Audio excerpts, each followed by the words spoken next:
and we'll move on to the presentation. The presentation and the discussion today is devoted to the future of Eastern Partnership, Eastern European Futures, a report that we developed together with the German Marshall Fund and several partners. I will talk about it a little bit later, but first, warm welcome to our co-hosts, Radek, Sikorski, and Sir, over to you for your introductory remarks. Good morning, everyone. Hello from the depths of Polish countryside, where we are trying to survive the pandemic. A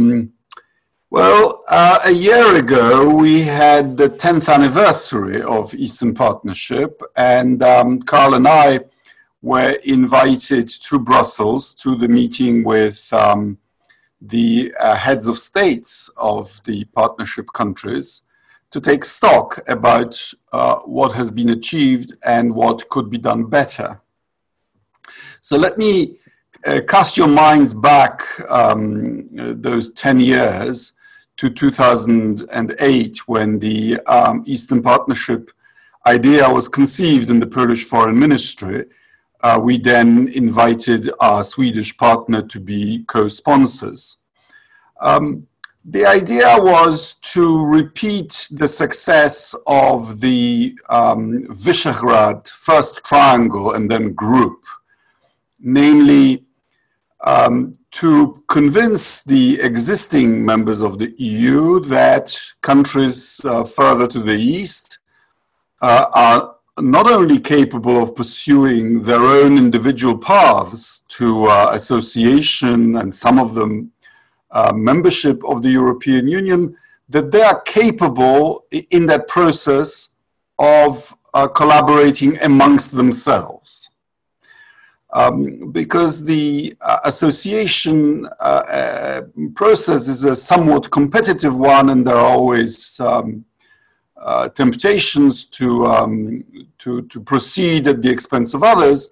But our experience was that if we show to everyone that we are capable of collaborating amongst themselves, then the existing members conclude that we are clubbable and therefore would be a worthwhile addition to the club. Of course, in the case of the Eastern Partnership 6, the challenge was even bigger, because some of them have territorial disputes against one another, and some of them do not aspire to membership. But I feel that this has been a somewhat interesting aspect of it, because in fact Armenia and Azerbaijan often only talked to each other in our contexts, and others like Belarus were learning about the European Union while being in the company of other partnership and other member states. You should also remember the historical context at the birth of Eastern Partnership, because Eastern Partnership is now sometimes accused of having become an anti-Russian project and having overreached in Ukraine, for example. Let's just remember that in 2007, 8, 9, at the birth of Eastern Partnership, we had a parallel process with Russia.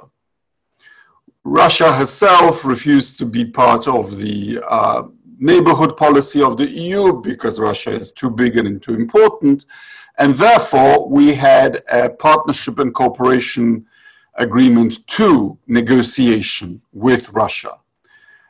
It had been stalled for some years because Poland was vetoing it. Our government negotiated the lifting of a Russian embargo on Polish agriculture, and we lifted the veto, and Russia was interested in having an association agreement with the European Union herself.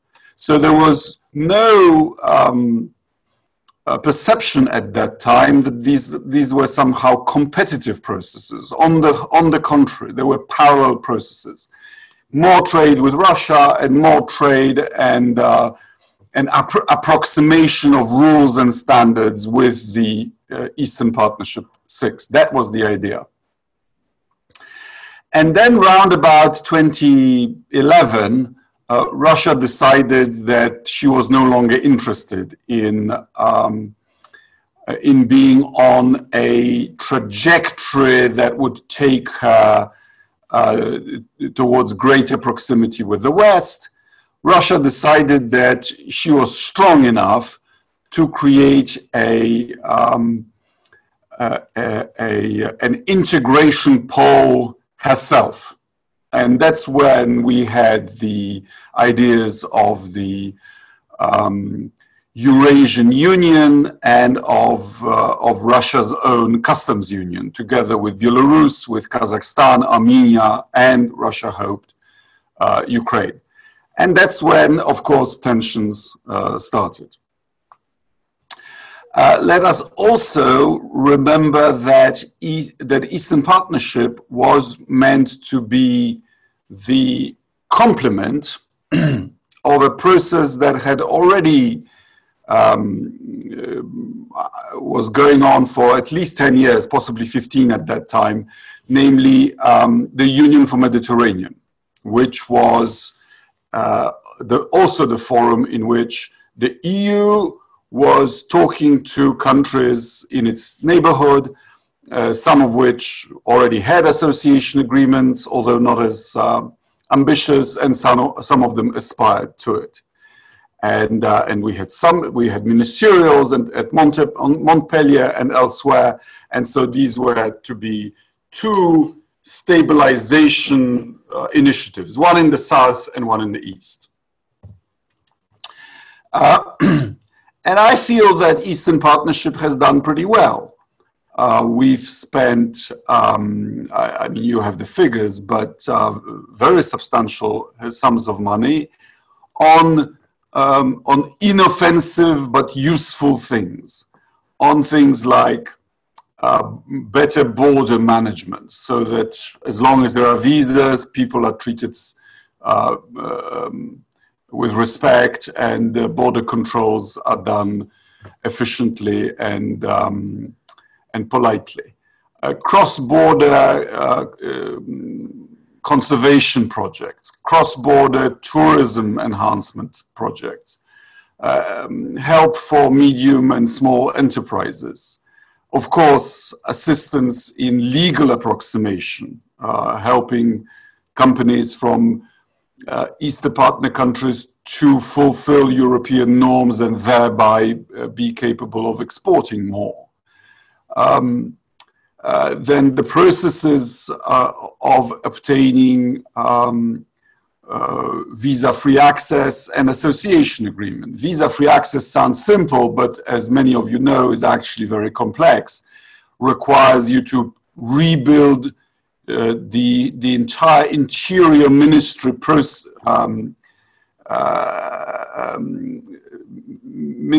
interior ministry institutional setup of your country. You have to have a database of passports issued. You have to have biometric passports. You have to have readmission treaties with your neighbors.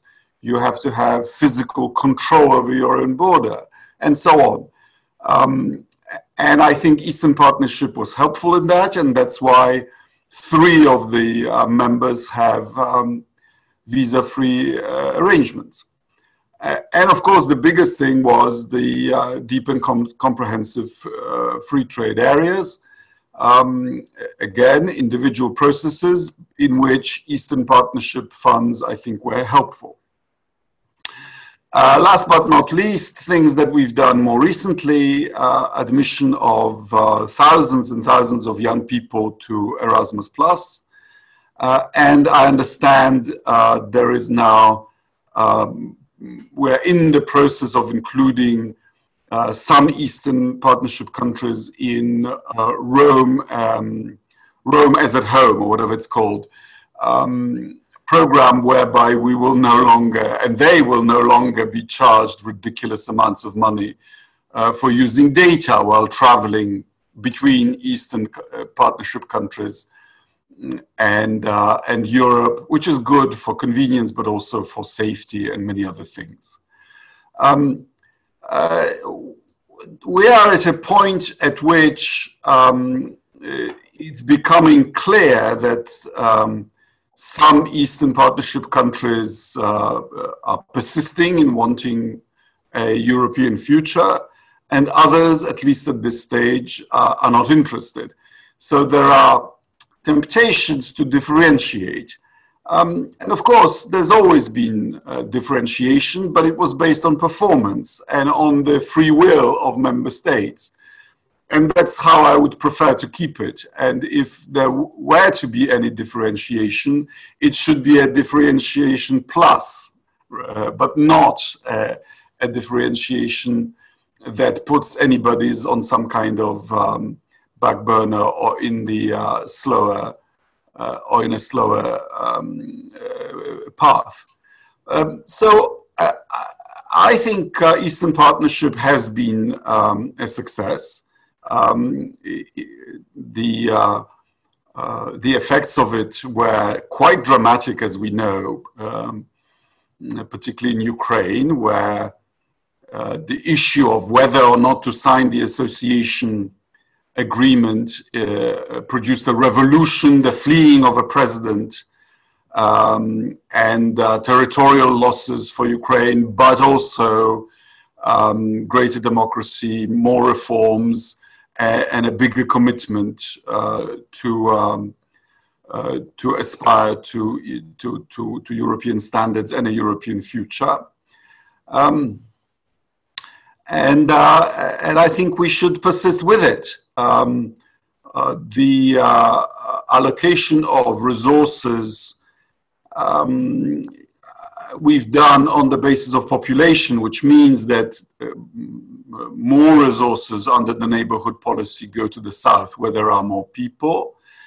But on the other hand, you know, some of these countries in the east do say they want to apply and be future members, whereas the southerners, I don't think, have a chance.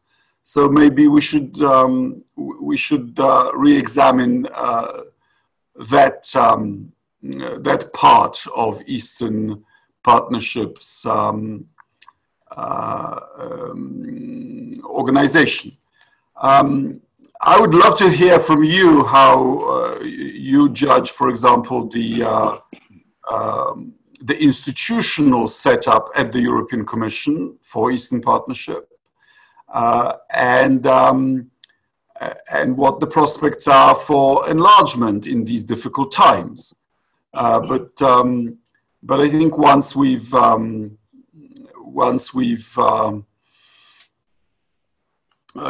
over our own institutional difficulties, the issue of enlargement should be revisited.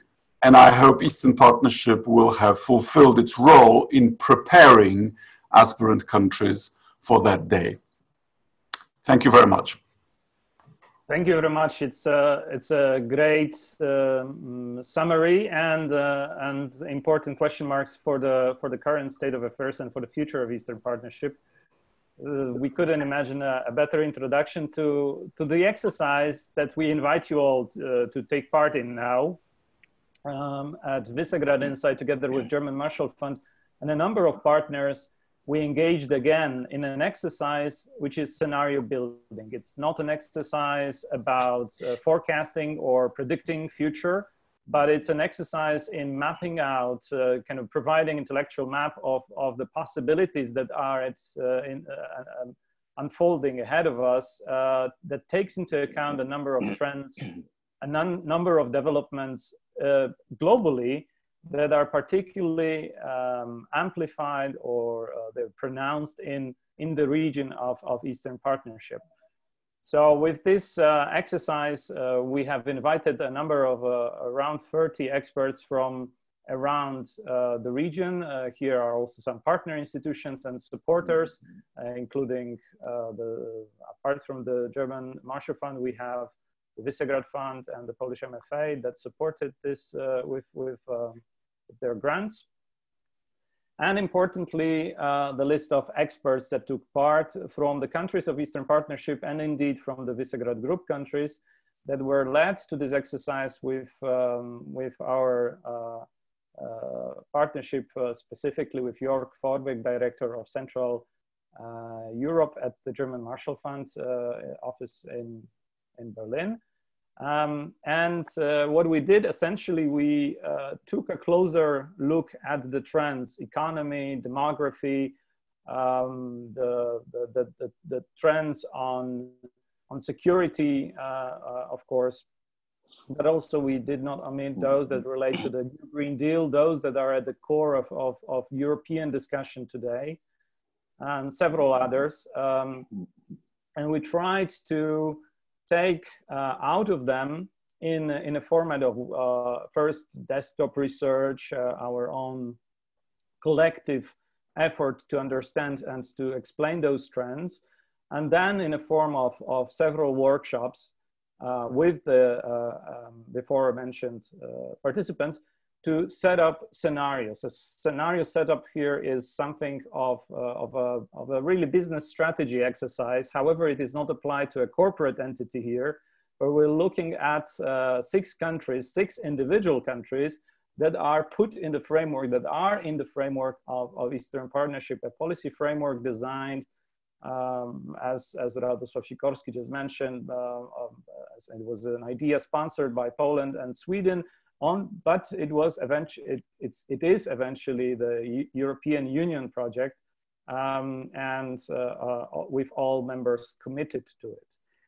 I will now stop, and again, I'll explain the rules of engagement here during this Zoom conversation.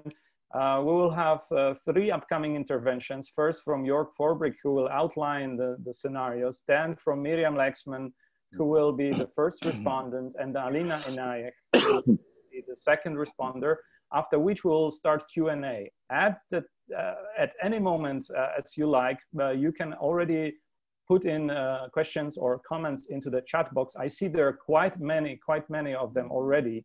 And I will relate to those, giving you a floor to speak or read out loud the questions and appoint speaker each time. Please mute your mics throughout the whole exercise, unless I ask you to speak so that everybody has a comfort to speak. Joerg, over to you. What are the scenarios? Thank you, Wojciech. Thank you, Radosław Sikorski, for the introduction, which I think was an excellent backdrop, obviously, on the Eastern Partnership initiative. The scenarios, I have to qualify this, look less at the Eastern Partnership initiative, as they look at the region and at individual countries.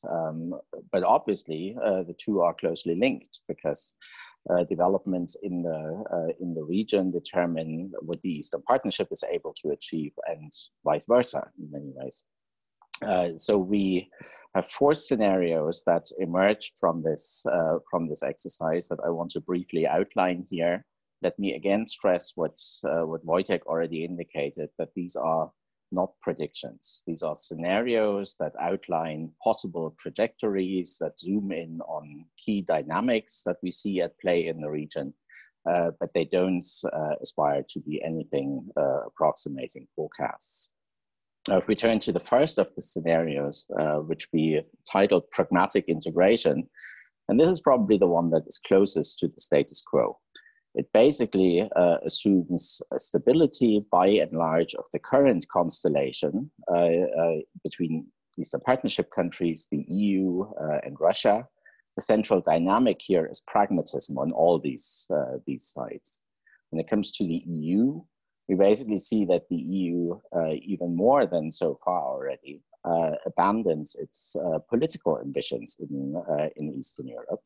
It does not pursue enlargement or even a full transformation of individual countries towards democracy, the rule of law, open societies.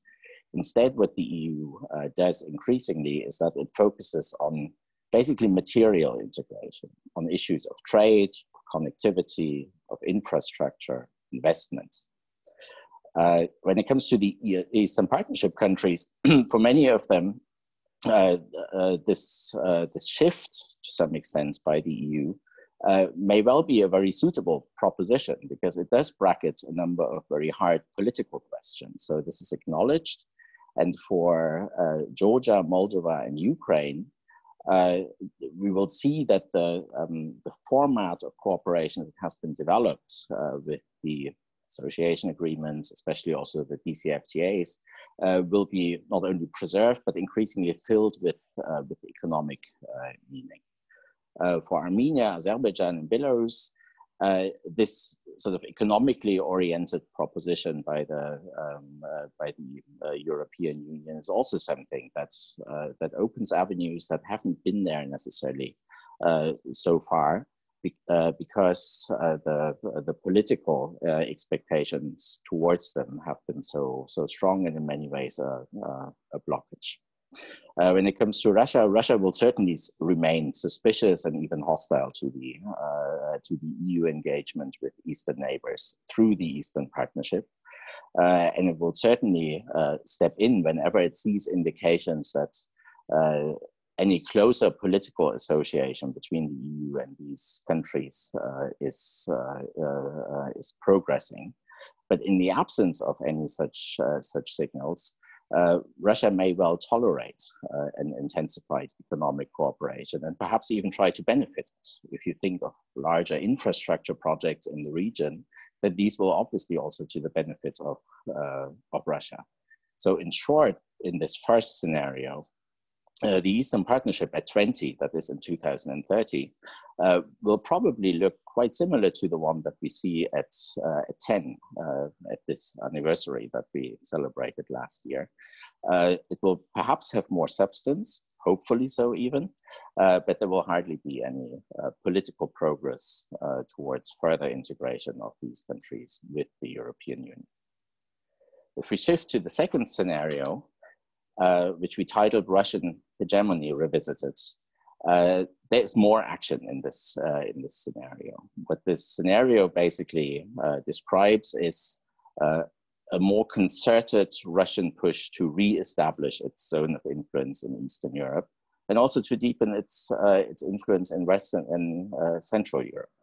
This scenario takes place against the background of an EU and a NATO that are struggling to maintain their political cohesion and agency, and of Eastern neighbors that are unable to build sufficient resilience from within towards those Russian pressures. And this obviously creates openings for the Kremlin, both in Eastern Europe, but also in the EU at large, to deepen its influence. Now, we all know the arsenal that the Kremlin is employing in its influencing attempts and operations over the last years. I think we've collected quite a list of those, from the economic to the military, the political. This will strongly play out, obviously, in the Eastern Partnership regions. In Belarus, it may well mean a Russian attempt or imposition of close political integration between Belarus and Russia. And the South Caucasus, obviously, we see Russia's role remaining key, especially in the Karabakh conflict. In Ukraine, surely Russia will try to foster division from within. In Moldova, similarly, polarization. And across the region, we will certainly see a continued fueling of financial ties, corruption, disinformation, even the employment of mercenaries. It's basically something that has been indicated for quite a number of years and has taken place for a number of years. But we will see this playing out as a renewed and concerted effort by Russia to basically be a veto power in the region of the Eastern Partnership. And as a result of this, at the end of the decade, we will basically see the Eastern Partnership countries, Russia's neighbors in the region, reduced to semi-sovereignties. So the Eastern Partnership basically becomes a sort of Russian patronage. Moving on to the third scenario, which we call EU pivots to Moscow. What this scenario posits is that the EU will seek a reset in its relations with Russia. There are a number of reasons that we all in the group could think of that may take the EU to pursue such a re-engagement after years of strained relationships. There's increasingly faltering political unity on condemning the Russian aggression against Ukraine, on maintaining political and economic sanctions. There may be economic pressures, not least as a result of a recession. There's obviously the growing role of China. There are loosening transatlantic ties and security arrangements with it. And there are hopes perhaps for a transition of power in Russia, given that there is a key year coming up with 2024 in the Kremlin. And under these pressures, we imagine that the EU may well actively seek a new accord with Russia, with a primary focus on economic cooperation and also security cooperation, whereas all sensitive issues politically and disagreements will be set aside by the EU. So what we are seeing here is a form of grand bargain that is pursued by the EU with Russia. And this will obviously have dramatic effects on the Eastern neighbors. I mean, it will downgrade them to secondary neighbors. They will again be seen primarily through the prism of EU relations with Russia. It will reduce EU ambitions and support for transformation in the Eastern Partnership countries. The EU, in turn, will lose quite some of its attractiveness in the region.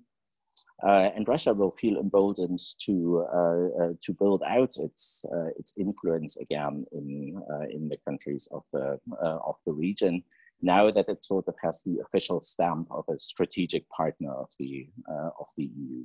So what we see in this scenario is a dramatic return of volatility, of instability in the Eastern Partnership region, which is probably quite the opposite of what the EU may intend with its outreach to Russia and reset of relationships. Shifting to the fourth scenario, this is the one scenario that is less externally based and induced than the preceding three ones, that is much more internally based. It basically evolves around an internal mobilization, so political shifts in the Eastern Partnership countries. We see this playing out against a broader and even worldwide sort of emergence of public discontent and also mobilization. We've seen some of this in the last years. More of that is likely to come in the next decade. And no less than sort of more broadly across the globe, societies in Eastern Europe face similar challenges that lead to mobilization and discontent. There's political mismanagement and corruption, there's economic hardship, missing opportunities, lack of access to good education, social injustice. So a similar set of drivers may well take societies in the Eastern Partnership countries to mobilize. In the Eastern Partnership countries, we see an additional factor that is where in the last decades, there's always been a degree of reliance on external actors, whether it was the EU or Russia, for example, to somehow fix things, help get countries over the hump and out of dire straits. This is a hope that's increasingly lost in Eastern European societies. And there seems to be a mindset that is shifting towards taking their country's fate into their own hands. This is something that we see as additional fueling the mobilization of societies in the region. And that may well play out in a direction of political surge from the grassroots that sweeps away the basically still post-Soviet political generation that has been reigning in the region for decades, perhaps in form of velvet revolutions that that bring in a new cohort of local leaders with an agenda that has to be both political and economic. What we're basically assuming here is that Eastern European societies are driven by a quest for self-reliance and self-sufficiency. So a bottom-up build-up of sovereign societies, of resilient societies that may well end up, or that may well result in an Eastern Partnership region that is actually more democratic and perhaps even more stable than before. So these are the four scenarios. Again, they zoom in less on the Eastern Partnership initiative and program as we know it, than on the region, but nonetheless, I think they're quite an interesting set of trajectories and dynamics that we observed as a group. Thank you, Wojciech. Thank you, Joerg. Fantastic summary. What we usually do in no less than 30-40 minutes, you manage now to squeeze into really short time. So that just gives everyone a sense of how much more there is in the report. The report itself, it's not very long, but the content, I think, deserves a close read and attention. We try to make it sweet with nice illustrations. But of course, the real input there is partly analysis of the trends and how the existing trends, the trends that so many great think tanks around Europe have been analyzing. We wanted to see what are the possible consequences. And then also we wanted to engage in the policy discussion. Part of it, we might begin now with first respondents. You can also see those on the screen. I'll turn off our presentation so that we can speak now really nearly face to face. And Miriam Lexmann, member of European Parliament from Slovakia, Spolu Party, formerly IRI. Please, the floor is your take. I mean, where are we as Europe when it comes to Eastern Partnership? Thank you very much. First of all, I would like to thank you to you, Wojciech, and the Visegrad Insight and all involved organizations and people to put this together. And when this kind of publication is prepared, once you finish writing, normally the authors pray that no major change happens until it's really published. So you have succeeded with this, although the major change came after the publication, shortly, we can say shortly after this publication was published, and which sheds a very different light on what all the scenarios. On the other hand, when having a look again last night through the scenarios, I kind of see how useful this publication still is, although we might think that everything is changing. And let me maybe reflect on certain, because obviously there are so many aspects to reflect on, but I kind of thought maybe to pick up few and to kind of bring this into our future discussion. First of all, I would come back to the word pragmatism, because we know that the relationship between the Eastern Partnership and the EU, from the kind of euphoric relationship from the very beginning, as Mr. Sikorski was explaining, kind of was going into the very pragmatic kind of relationship, focus on the economic development, focus on legal approximation, and building a kind of, I would say, shield to the EU vis-a-vis Russia and vis-a-vis other actors. And of course, at the same time, helping these countries to pursue with their democratization and economic, pro-economic or economic reforms. EU itself, in a way, admitted that we have been giving up from certain desires to be a norm or value setter. I mean, we could even see it in the language when the EU started to use the word or exchange the word norm setter for norm entrepreneur.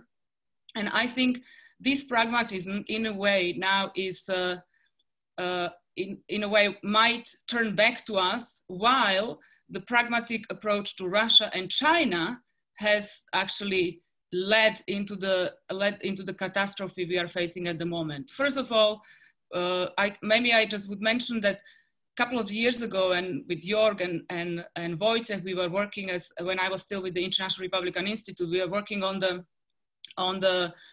we started to work on disinformation and hybrid war aspects and trying to focus what Russia is doing and what China is doing. And here I have to admit that there was a huge difference how we managed to persuade the society that it's very vital to look into the hybrid threats coming from Russia. And we were absolutely unable to persuade the society, the Western society, to see that similar hybrid threats are coming from China.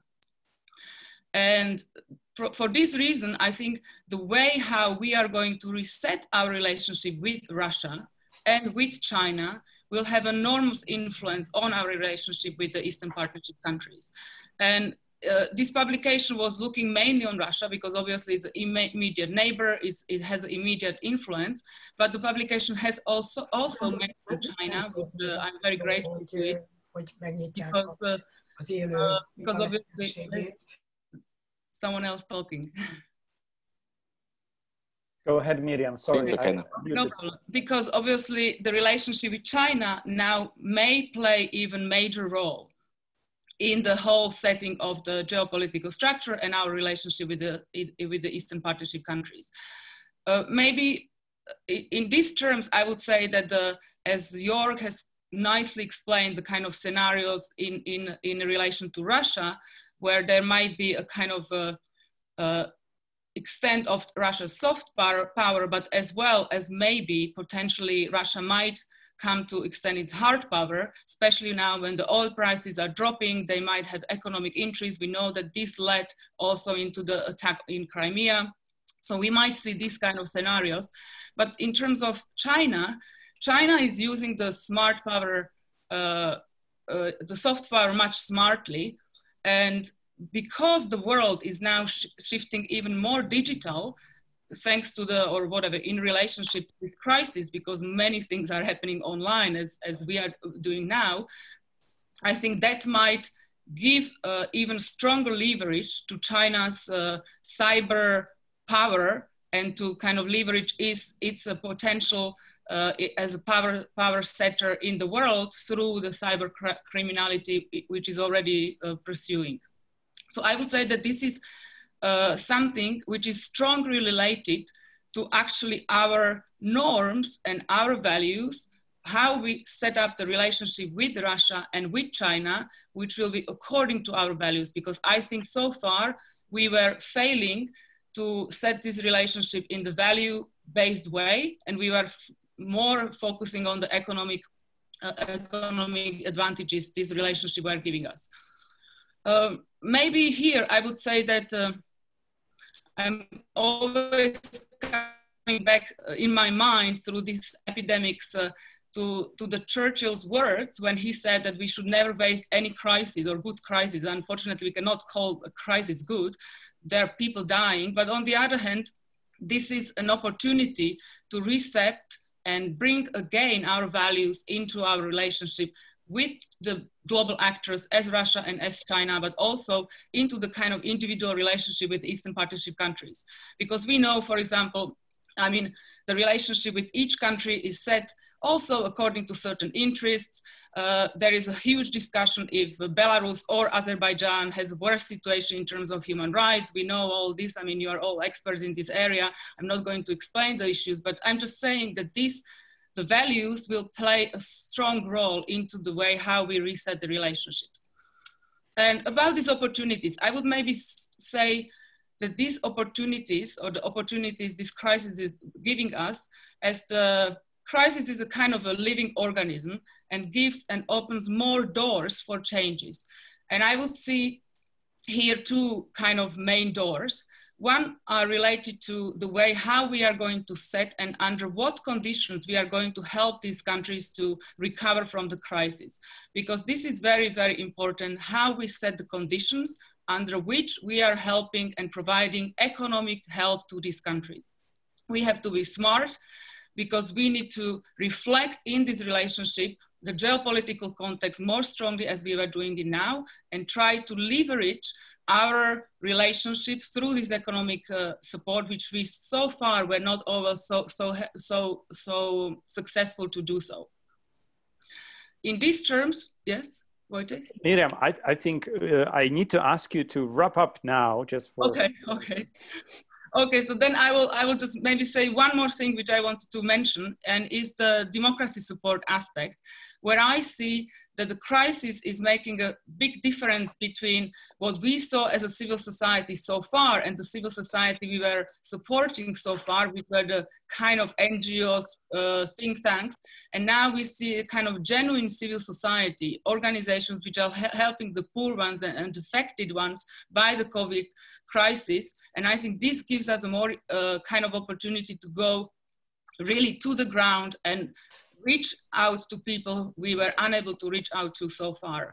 And I will stop here then, and maybe we can come back. Thank you. Thank you, Miriam, so much. Without further ado, I'm also asking now Alina, Inayeh, who's heading the Black Sea Trust initiative at the German Marshall Fund, to step in, and as she's also so kindly participated and supported this exercise, she has also much broader look into the whole Eastern Partnership beyond the obvious countries also. So, I mean, we're so often talking about Ukraine only, but Eastern Partnership countries is so much more. Alina? Thank you, Wojciech. I'll try to be very brief, as I'm pretty sure that participants would like their questions answered, and maybe more questions will come up as we speak. And to try to answer your question, and I think Radek Sikorski also asked this question, where do we think that the European Union and Eastern Partnership countries are vis-a-vis each other now? I'd like to emphasize one good thing and raise a few areas where I think we should be more concerned. First of all, the positive aspect. I think it's remarkable that this Eastern Partnership has remained on the agenda all throughout this decade and in the future as well, despite the fact that the southern neighborhood at very many times has been more troublesome, more worrying, creating more problems, and seem to be much higher on the agenda than the Eastern Partnership countries. Despite all these, resources continued to go into Eastern Partnership, attention continued to be put into Eastern Partnership countries. So I think this has been extraordinary throughout this decade. More recently, the European Commission has been very quick in dispersing funds to the Eastern Partnership countries to address the COVID-19 crisis. The Commission was unusually quick, I have to say, in giving this money to the Eastern Partnership countries. So again, I think this is remarkable. And also in the midst of the crisis, when everybody really goes nuts about COVID-19 and how we are going to restart our economies, and what can actually be done, a report on the Eastern Partnership countries and looking forward into the future has again been released by the European Commission, which again, I think it's remarkable. So if anybody doubts that European Union cares about Eastern Partnership, I think the answer is now very clearly no. They care. We can't accuse them of not caring. Maybe you haven't been straightforward, maybe you haven't been coherent, but care is there. However, on the not negative, but things to be more concerned about, there are at least three aspects that I think the European Commission has to be concerned about now and also looking into the future. The first one is the danger for even higher degree of authoritarianism in the Eastern Partnership countries on the background of the corona crisis, with all the restrictions being put in place, with all the economic procurements happening now under the crisis. I think there is ample background, as I said, for even higher corruption and for even higher restrictions on freedoms. We do have extensive programs. We try to have extensive programs of civil society monitoring these restrictions, but I think the European Commission has to pay more attention to this. It doesn't only apply to Eastern Partnership countries, by the way. It's all over. It's across the board. Second, we've been talking about Russian propaganda, but I think the European Commission, and I know that this is going to happen on Thursday, it's going to happen as well, has to pay more attention to Chinese propaganda in the Eastern Partnership countries and to Chinese investments in the Eastern Partnership countries. This has been going on for some years now. It's been intensified under the coronavirus crisis, but it has to be paid more attention, definitely. And last but not least, geopolitics is still being played in Eastern Partnership countries. The world doesn't stand still because we are in the COVID-19 crisis. As we speak, Russia continues to militarize the Eastern Ukraine. There are convoys going into Eastern Ukraine. We have to pay attention to this. We cannot pretend that everything is about restarting our economies. It's much more than that. Politics continues to play a role, and we have to be very, very concerned about it and address it somehow. And last but not least, and this hasn't been mentioned here, I think it's very, very important. There are things that the European Commission cannot do alone, that the European Commission has to do together with NATO in the Eastern Partnership countries as well. I'm talking here mainly about Russian and Chinese propaganda, but also let's not forget 3 of the countries are NATO partners. So they play an important role in the regional security. And there are many things, again, that the European Commission has to address in the Eastern Partnership countries in coordination with NATO. And that's something that, this is an issue, this is an aspect that hasn't been quite addressed or used in the past. So that's all from me. Thanks so much. Thanks, Alina. I will be now asking you to signal if anyone wants to speak immediately. I mean, you can raise your hands, you can write me a chat message that you want to ask a question, but there's already a number of questions, great questions in the chat box that we can refer to. Some of them concern politics, some of them touch upon economy and the question of economic influence, and many will raise that the Eastern Partnership framework is predominantly also enabling the integration through economy, and that's the definition of it, by the way, that is economic integration and political association. And then there are political questions, those that involve both the political developments in Eastern Partnership countries and that regard to Russia, as well as political developments in EU. There's a number of questions that touch exactly on the, I guess, European coherence. That's precisely a place where Alina left off, ensuring us that Europe remains committed on the level, at least on the level of institutions. And then there is also a question of how much Europe is committed as a collective of members to the goals of Eastern Partnership and to the future of Eastern Europe.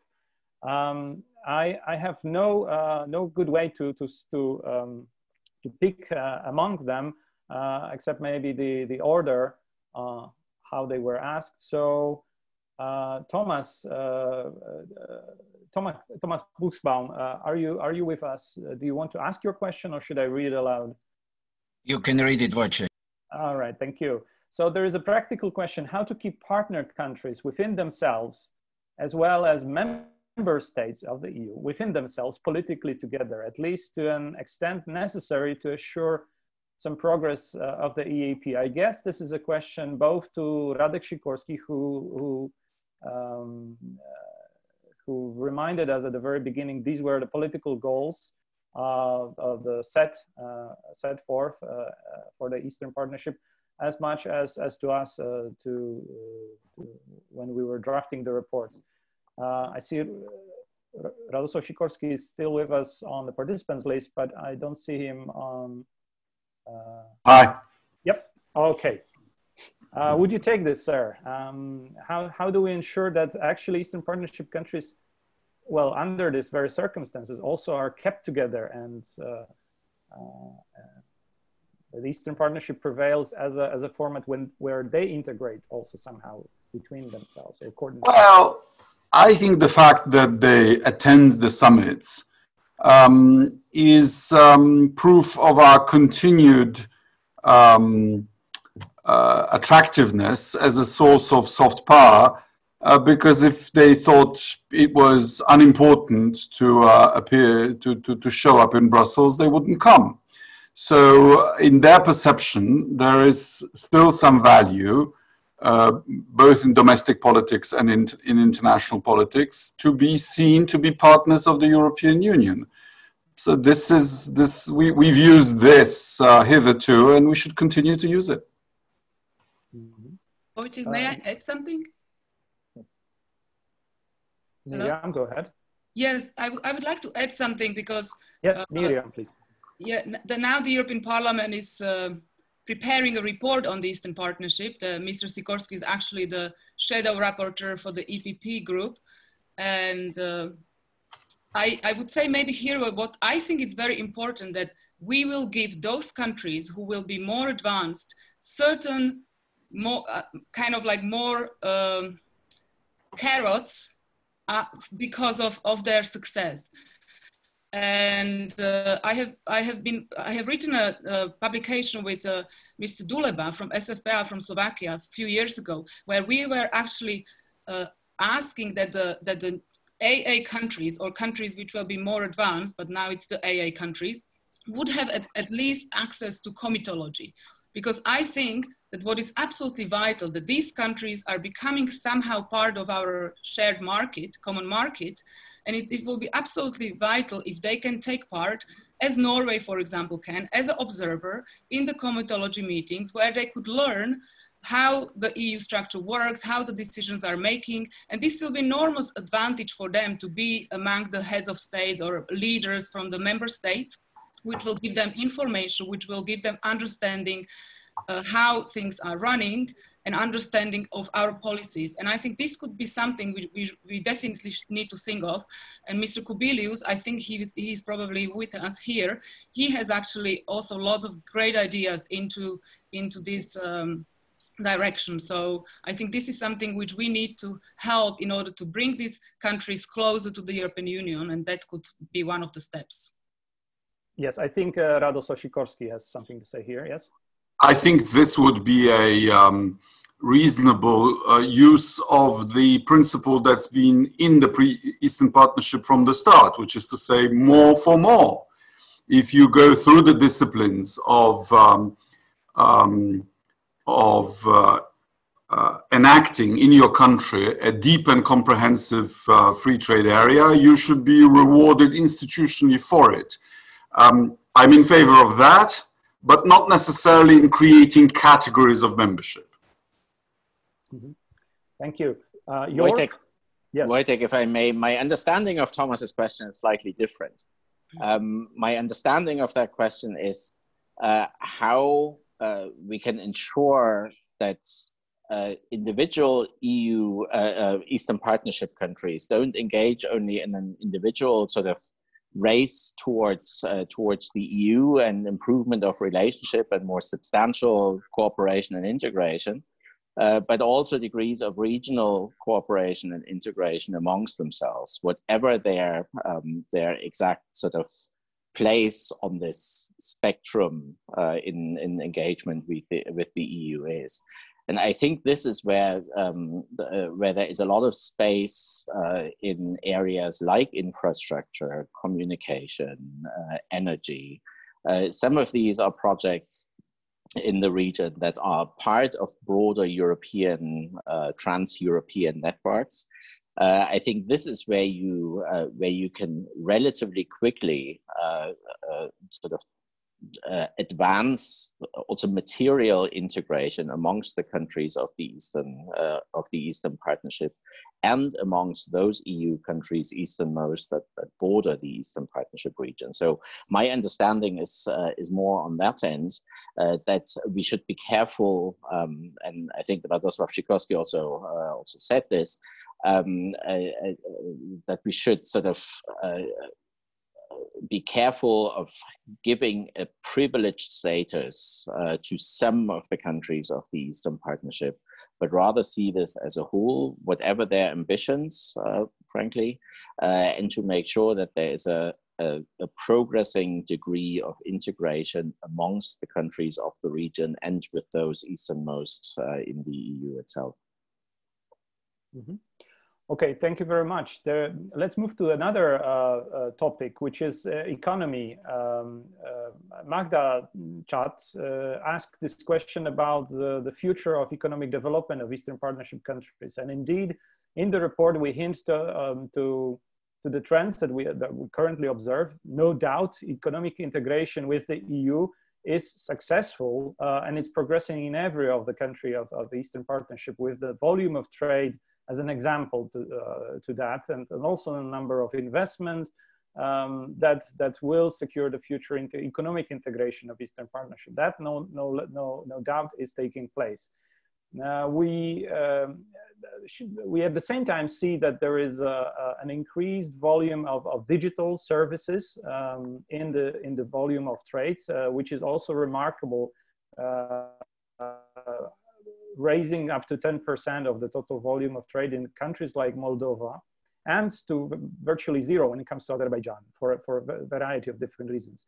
At the same time, most of the countries, again, except for Azerbaijan, are losing their workforce. The external migration from EAP countries as economic workforce also is tremendous, and many of them move out to to the European Union countries or elsewhere. Mostly this is the direction, but also some of them move to Russia. The question is then, what's the economic future? How economically vibrant Eastern Partnership countries may see themselves in the future if those trends are progressing as they are, and what is the answer to it, so that they are not finding themselves in some sort of economic trap.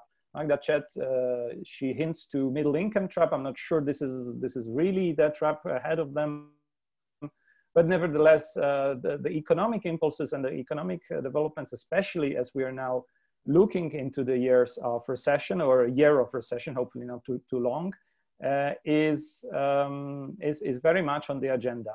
Anyone brave enough to pick on the economy question? Joerg? Well, I can certainly try to have a go at this, even though I'm not an economist myself. I would say that the question here is really one for the development model that the countries of the Eastern Partnership opt for, also in the long run. And that is a discussion that certainly has started in some countries, that hasn't really in others. If you take Belarus, for instance. But I think what is observable is that most of the countries of the Eastern Partnership have some form of single dependency. They depend on a particular sector, on a particular resource. If you take agriculture, in the case of Moldova, if you take oil and oil refining in the case of Belarus or Azerbaijan. So there seem to be dependencies here that need to be overcome if development models are to advance. The second is, I do think there is mileage in looking at Central Europe, the easternmost member countries that transformed in the last 30 years. And the first step in that development model was obviously to take advantage of the wage and salary differentials that you had between Central Europe and Western Europe. There is surely a lot of that can be copied and will be copied. There will be manufacturing that is moving east into Eastern Partnership countries. So here again, there is a degree, at least, of a model or a recipe that Eastern Partnership countries can adopt. And none of this is yet talking about the technological changes that we'll be looking at in the years to come. So this is two sort of very simple ingredients that I see that will need to be integrated into that economic development discussion. Mm-hmm. Thank you very much.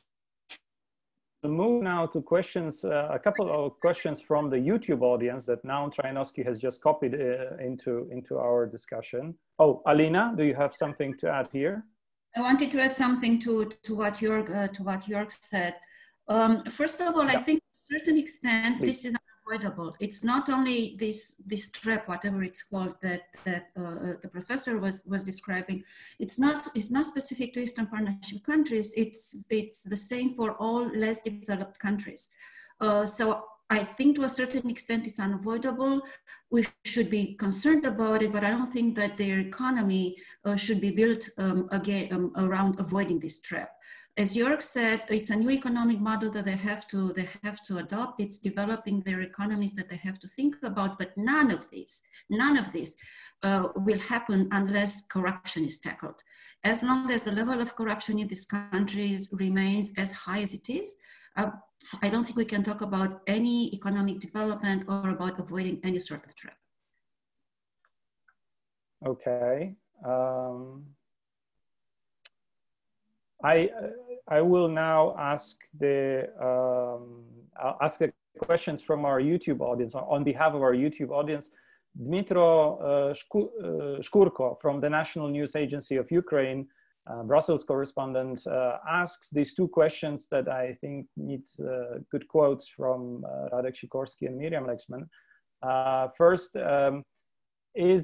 amidst the coronavirus crisis, is there something of a United States of Europe to be the end result of this crisis? I mean, I guess we can assume that would mean somehow reinforced Europe, and how this trend, how anything that happens to European Union would influence the Eastern Partnership concept. And the second question from him is about the TRIO association.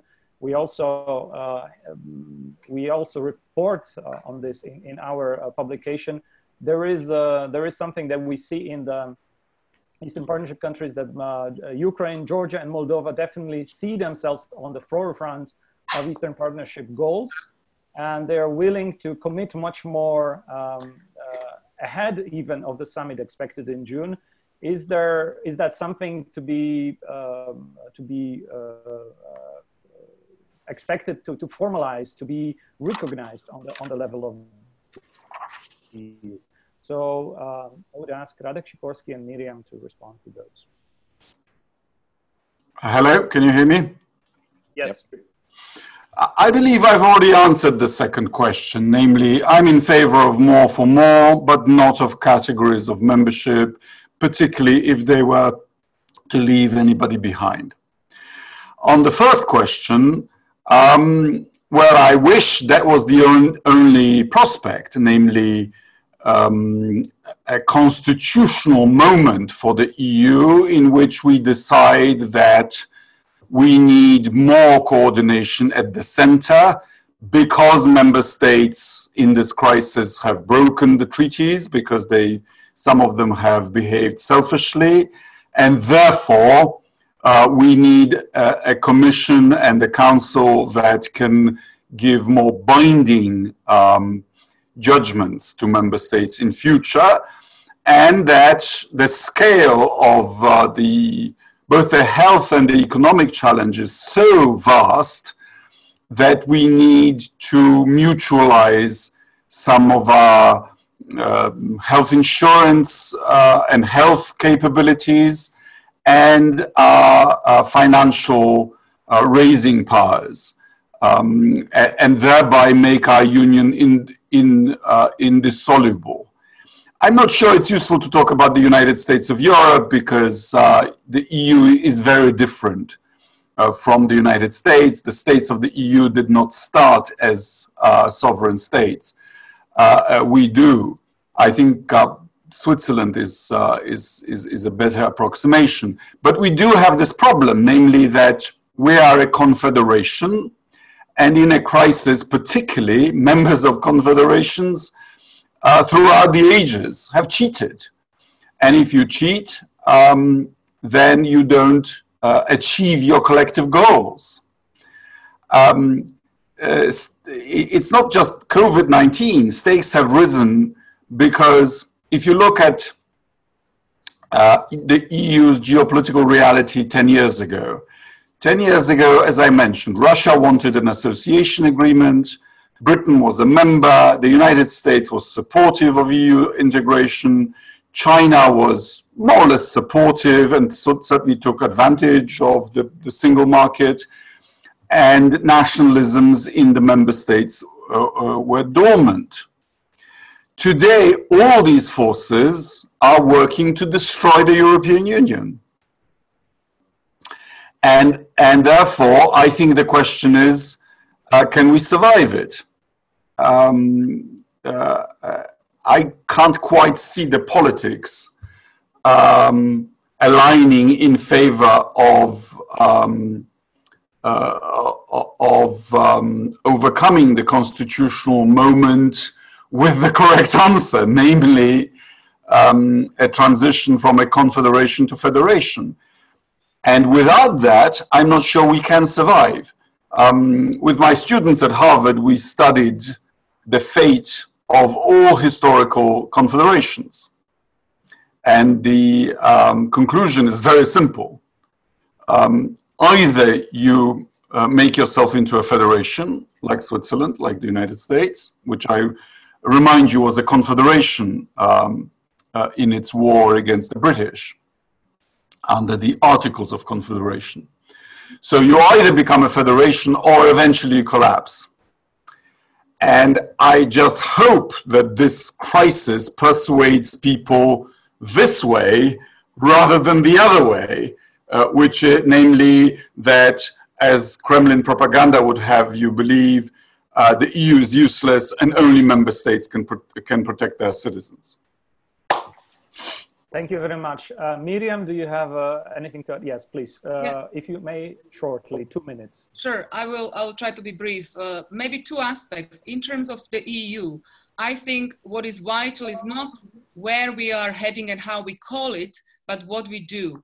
Because now talk about confederation might be counterproductive, or federation might be counterproductive because people might be losing their trust in the EU as a result of what was happening in relation to COVID, how we reacted. Also, there is a strong influence of disinformation from Russia and China. What I think is absolutely vital, that we come back to the subsidiarity principle.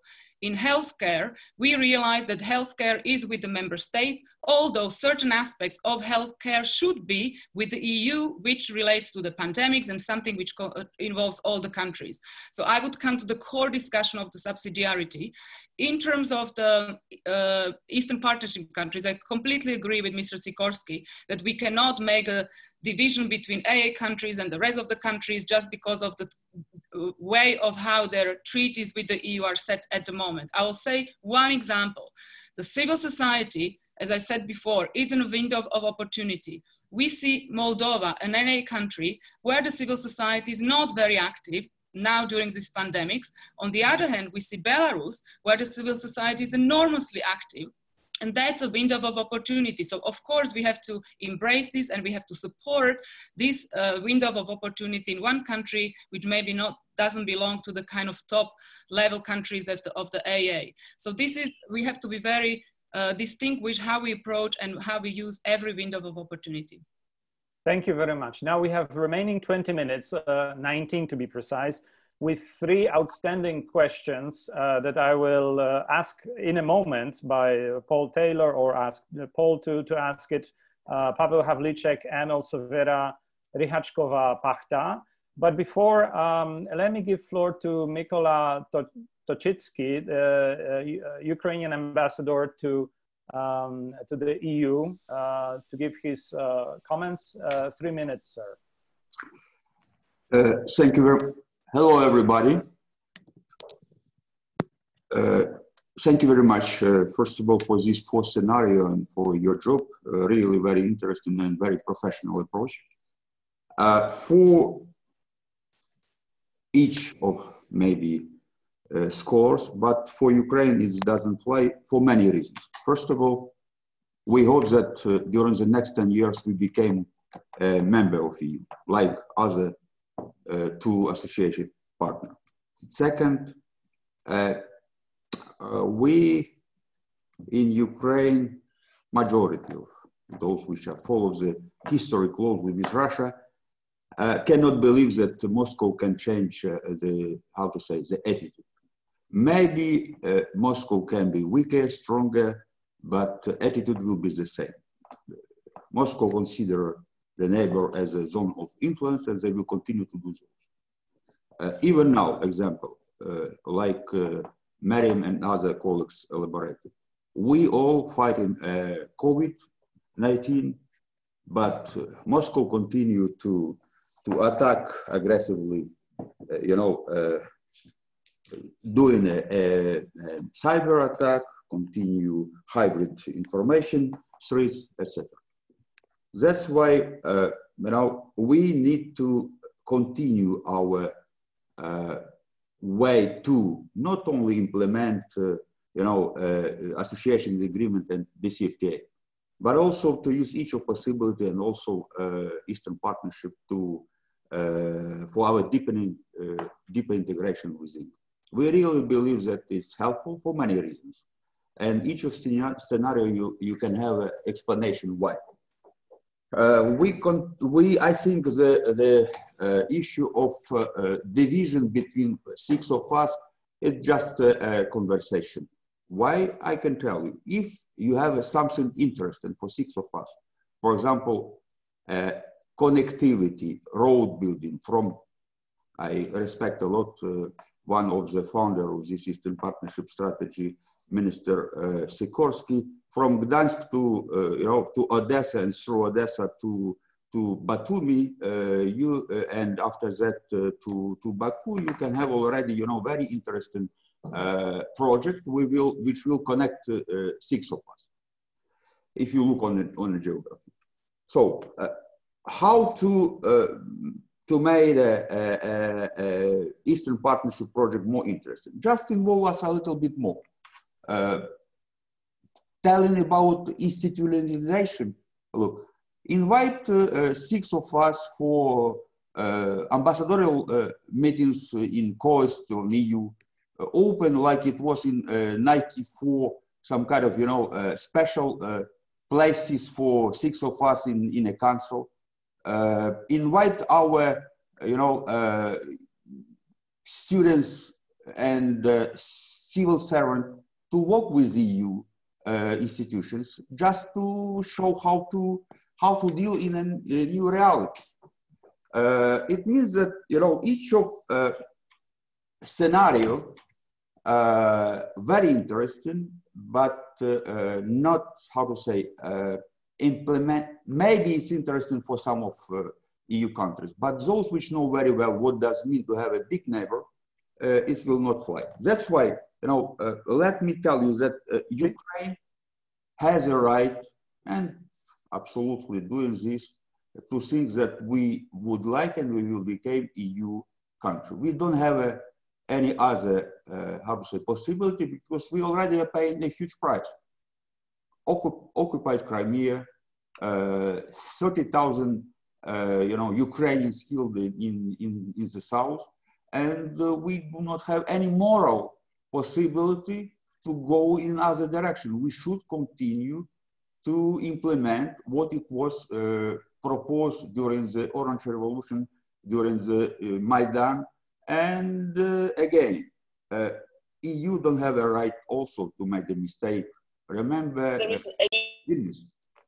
So that's why, for Ukraine, for this, 2030, essential will be to continue to establish EU +3 DCFTA, integration in energy union, single market, to talk about Rome in the home, and not only about digital economy. Also, yes. Also, Mr. Ambassador, I have to ask you to wrap up at this point, simply because our format doesn't allow for longer interventions. Joerg, do I see correctly? You wanted to respond to this, or no? No. Sorry. No. Okay. Again, Mr. Ambassador, thank you very much. A very important statement and declaration on the future of Ukraine. Fingers crossed. I mean, that ultimately would be stronger, better governed Ukraine if it met all the conditions of EU membership, and at the end of this road was helping to build up common Europe as a project together with everyone else. Now, after your comments, back to questions. Paul Taylor, would you ask please, you have two very interesting questions. One of them actually, in a way, I think, relates to another by Tony van den Tog. So I will combine them two. And if Tony allows for that, Paul Taylor will ask on your Sure. Well, thanks very much, Wojciech. First of all, another great paper and really thought-provoking, and bless you both for having challenged us to think around scenarios. I'm leaning towards sort of a combination of scenarios 1 and 4. That is that the EU is more modest and pragmatic, but that the people in those countries may at some stage take things into their own hands in terms of reform. And that leads to my question, which is, I feel that people like Miriam and possibly Alina are being very optimistic, and that's the British euphemism for totally nuts, in assuming that the EU in its current condition, or as it recovers perhaps from COVID-19, will be in any situation to spread motherhood, apple pie, democracy, and the rule of law, when we've so manifestly failed to uphold it in our own bailiwick, among our own member states, and particularly with Poland and Hungary, or should I say with Hungary and Poland. And so I think the first thing is an appeal for modesty. Let's put our own house in order, or try. Secondly, it comes to the federal question that, as Radek said, you know, the stars may not be aligned for going more federal as a result of this. Certainly in the first half of the game, you would have to say that the EU has gone several goals down. You know, that as Radek said, the states have broken the rules. The rules have then been eased to accommodate that breaking.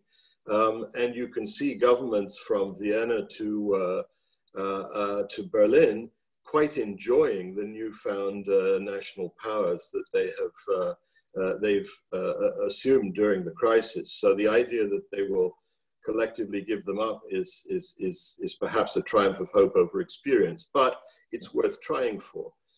So, you know, but then my question is, isn't the EU right to be relatively modest in what it can achieve? And at this time of all times, not to try and impose a kind of democracy and rule of law conditionality on helping Eastern Partnership countries to overcome the COVID crisis, when our own member states are rebelling against macroeconomic conditionality for us to help them overcome the COVID crisis. Thank you.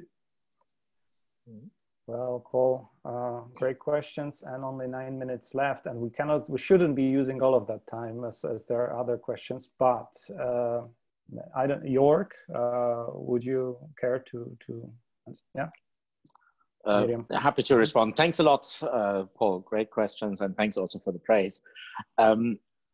I completely agree on the modesty aspect. I think what I find, by way of illustration almost, what I find interesting to observe in the scenarios as we develop them is that our colleagues, especially from the Eastern Partnership countries, don't have exaggerated expectations to the EU. They're relatively sober what they can expect. So there's no scenario here that emerged from this group that would be enthusiastically sort of embracing an EU agenda of democratization, civil society, sort of blossoming, open, tolerant societies and functional institutions. So there was a degree of skepticism in our discussions, and I think this is something that is very much shared also by many of us from the EU, and especially our colleagues from the Central European countries in this group. So I think this is already an exercise where the scenario is dialed back undue enthusiasm in this direction. What I may also say is, since you mentioned that you're leaning sort of towards a combination of two scenarios, these are obviously not mutually exclusive. They can combine, they can morph into one another. They are basically descriptions of sort of central dynamics and the results that may come out of that. But I think you're absolutely right. That's probably one of the most desirable sort of outlooks here would be a combination of 1 and 4.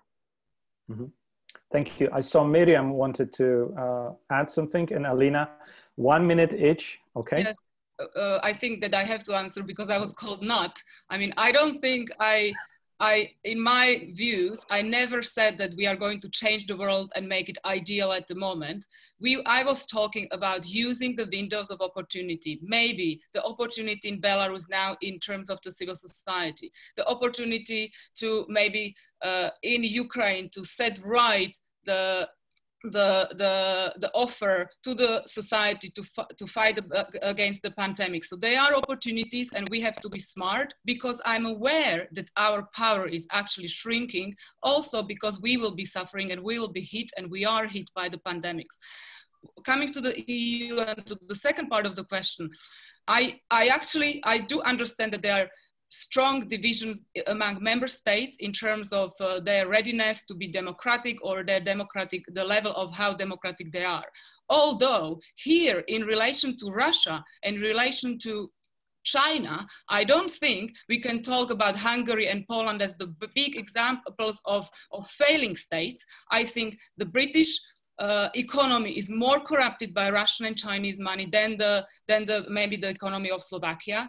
So here there is another level of how the states are treating the corruption coming from China and Russia, and how they are resilient to the corruption, where I think this is our moral failure. Maybe I use one example. Poland, for example, is less corrupted than many of the Western European or old member states. So we have to there are different parameters how we look at the readiness, and I was talking about our value-based approach vis-a-vis Russia and China, where I don't think Poland and Hungary, as you mentioned, these two countries would be the worst examples, because there are many others who failed in terms of this relationship in a kind of normative way. Thank you, Miriam. Alina, 1 minute. I believe there is a big difference between being modest and pursuing one's interest. And I believe the European Union has to pursue its interest in the Eastern Partnership countries. And again, has to be very careful about the ongoing geopolitical games in the Eastern Partnership countries, Russian militarization in particular, about the Russian and Chinese propaganda, and about the danger in each of the Eastern Partnership countries of slipping into higher authoritarianism. I don't believe that the fact that our house is not in perfect order should keep us from pursuing our interests. I don't know if this is modesty or what it is, but I think we should be bold about it. Mm-hmm. Thank you, Alina.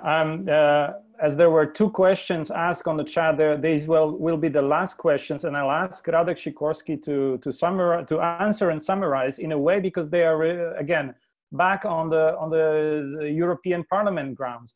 First question is about the real policies that they are now discussed, and that will be under discussion throughout this year, which is, for instance, the multi-annual financial framework, the new budget perspective for EU, and what should be and what is in the EU budget that should be important from the point of view of the Eastern Partnership countries, or what do you think there should be still when it is now under negotiation? And secondly, that was a question from Pavel Havlicek, and actually combined with Vera Rychachkova-Pachta, who were asking a similar question. At the same time, what do you see is missing still on the ground in terms of what EU could do in any sense, financially, non-financially, especially under the strict conditions of the pandemic and the ensuing economic crisis? So if I may now, with the last remaining 3 minutes, Radek Sikorski to answer that and summarize our discussion. Radosław Sikorski. I'm sorry, I missed that. What's the question? Okay, so the first question is on the multi-annual financial framework, the future of EU budget, that it is now under negotiation. It's very much in the hands of the Parliament also to approve it.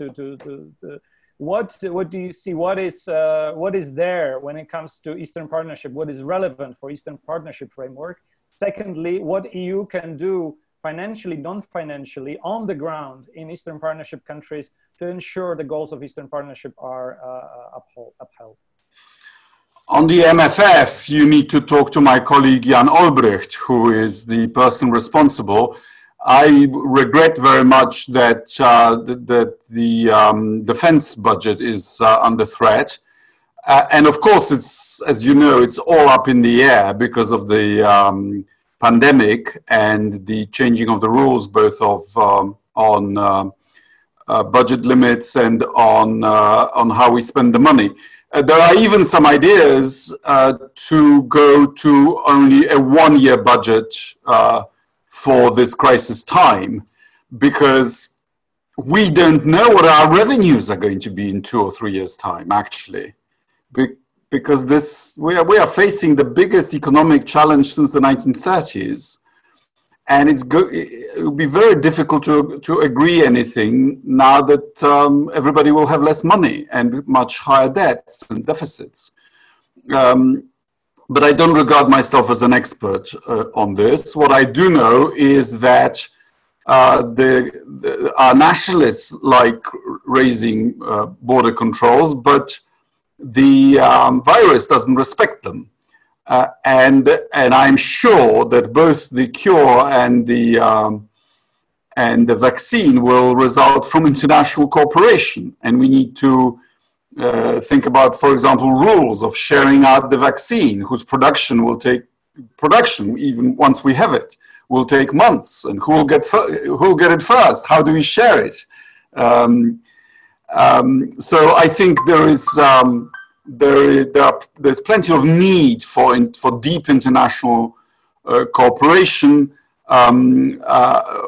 but how the European budget tackles it, you need to know people who are inside the process. Thank you very much, everyone. Great comments, interventions, and questions. Thank you all for visiting us. If you can spare a moment, if you would like to applaud us in any way, please share our report on social media, #EAP2030. We thank you very much for your attention, participation, and input into this debate. Special thanks to speakers and co-sponsors of the debate, Radek Sikorski, European People's Party, Joerg Forbrig, Alina Inayeh, German Marshall Fund, Miriam Lexmann, European People's Party, and everyone else who asked their question, comments. Apologies to those who didn't make it, I mean, whose questions I couldn't have. We now have to finish. Visit on our website and talk to us over next Skypes, the Zooms, whatever, video chats. And we are organizing them regularly with good attendance and great participants like yourself. So stay online with us. Have a good day. Thank you.